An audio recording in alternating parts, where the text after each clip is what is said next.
Alors, qui es-tu? c'est facile. Non, donc, mon parcours, peut-être, ouais. En fait, j'ai commencé à travailler assez jeune, je pense vers l'âge de 13-14 ans. J'ai toujours habité à Paris et du coup, j'ai commencé. Enfin, ça va être long si je fais tout le parcours, mais j'ai commencé à faire du babysitting dans mon quartier. Au bout d'un moment, ça marchait super bien, donc j'ai créé une petite équipe comme ça pour sous-traiter. Et je crois que je faisais déjà un peu le travail d'agent. J'ai commencé à prendre des commissions sur des potes que je faisais bosser. Et ça commence là déjà. Mais voilà, j'ai fait un bac sciences éco. Et après, j'ai fait un BTS en alternance.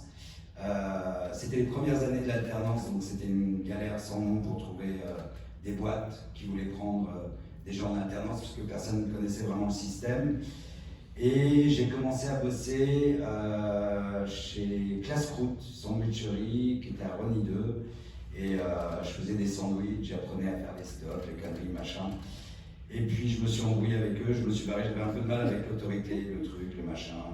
J'étais un peu énervé, plus jeune.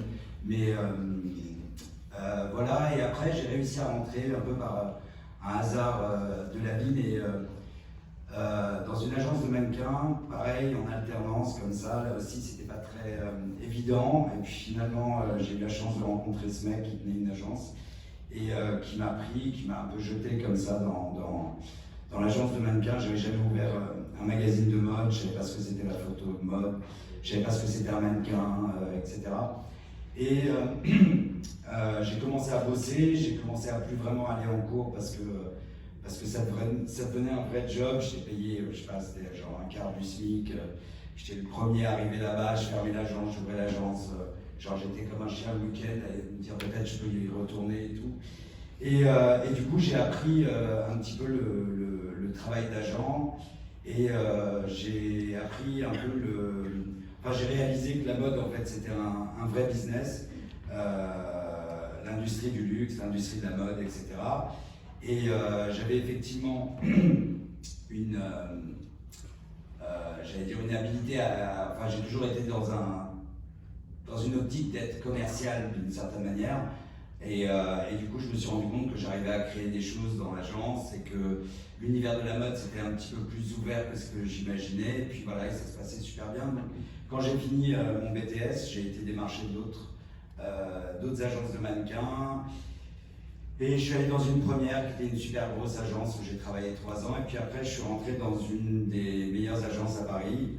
Là, j'ai 23 ans. Et puis, je commence vraiment à bosser comme un agent, entre guillemets, un peu confirmé. Et là, grande rencontre. Et je rencontre Caroline qui commençait en fait aussi à être mannequin. Donc, il y avait un truc où on démarrait ensemble, d'une certaine manière. Et puis, on n'était pas du tout amis, entre-temps, on est devenus très très amis. Mais il y avait un truc de travail avec l'expérience que j'avais dans la mode. J'avais remarqué que c'était quelqu'un de différent, qui n'avait pas forcément les critères de l'époque. Très belle. De beauté, de quoi? Elle était très très belle, toujours, encore plus. Non, très sérieusement, et puis du coup, c'est devenu une espèce d'équipe. En fait, ce qui était intéressant pour moi, c'était d'avoir appris comment la construction de l'image se faisait dans une agence de mannequins, comment monétiser. Toi, t'arrivais quand même, tu avais été assistant de très grands agents qui s'occupaient des top modèles. On est dans l'époque de top modèles quand même. Ouais. Donc tu avais quand même Et c'est quoi ce rôle d'agent justement? Consiste à quoi? Là, oui, c'est bien, bonne question.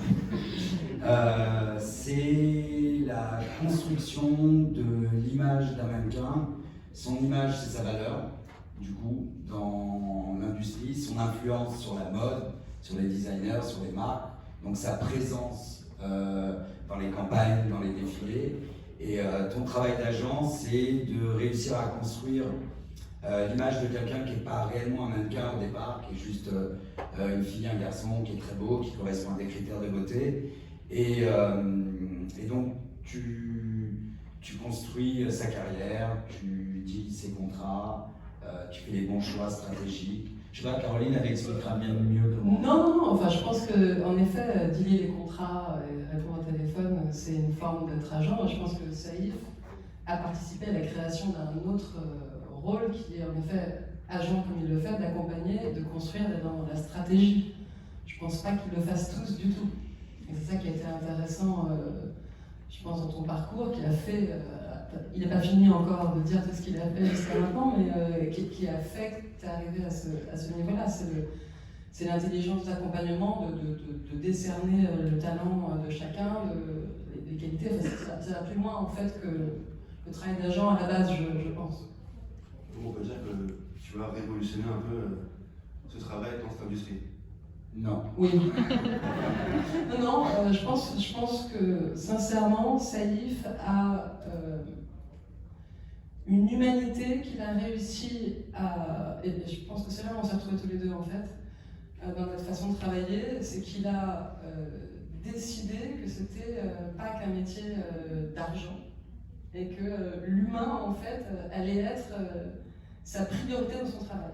Donc ça va être et dans sa façon de discuter avec les clients et de les traiter, mais aussi de la même manière de ne pas traiter comme du bétail des gens avec lesquels il va travailler. C'est un mot un petit peu dur, mais en tout cas, il a une vision très humaine de la personne et de la façon dont tu vas gérer. Explique un petit peu.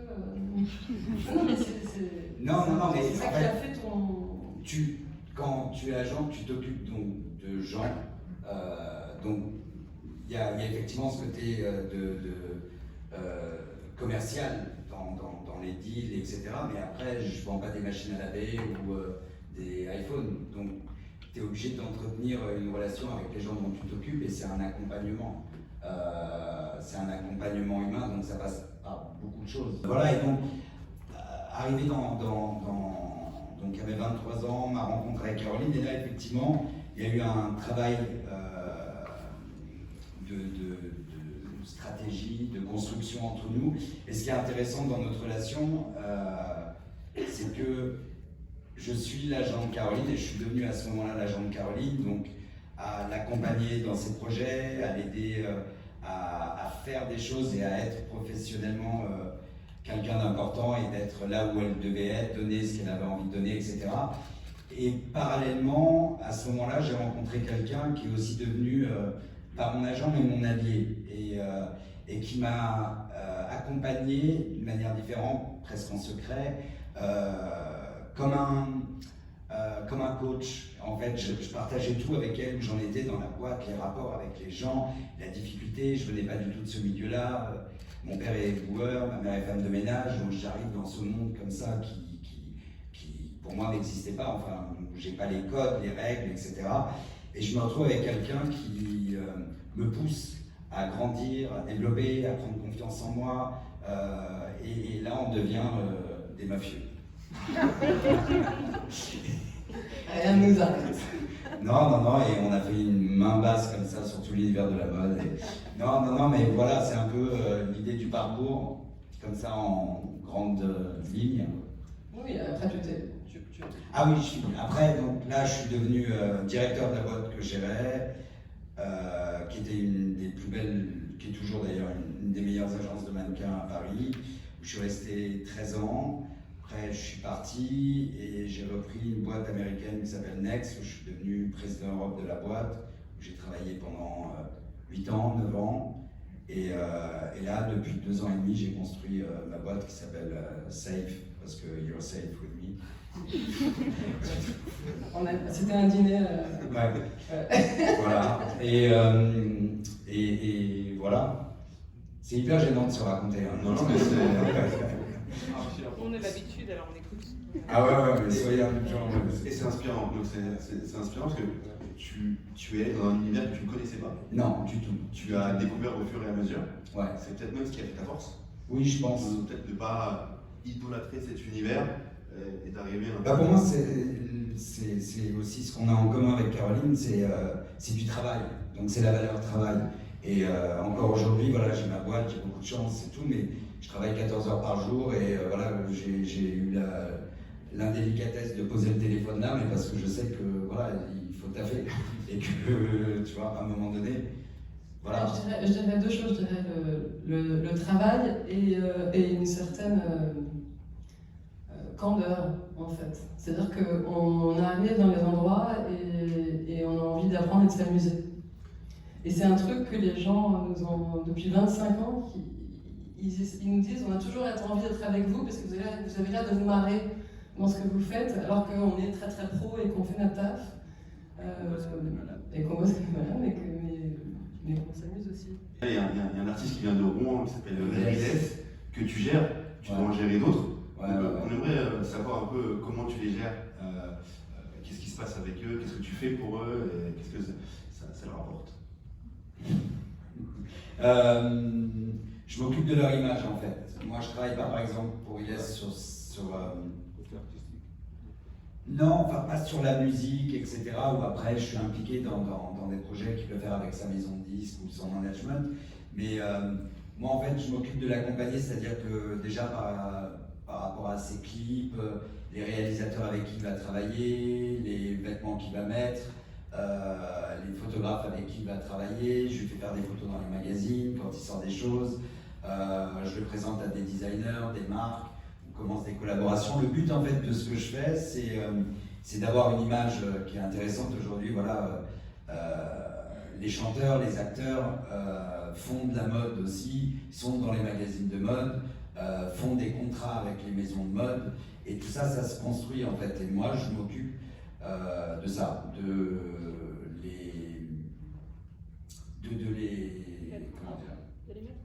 de les mettre en avant. Merci. C'est dur, hein. Les mettre en avant et leur faire aussi, la finalité aussi, c'est de gagner de l'argent dans la mode, de faire un parfum, de faire une campagne de mode, voilà.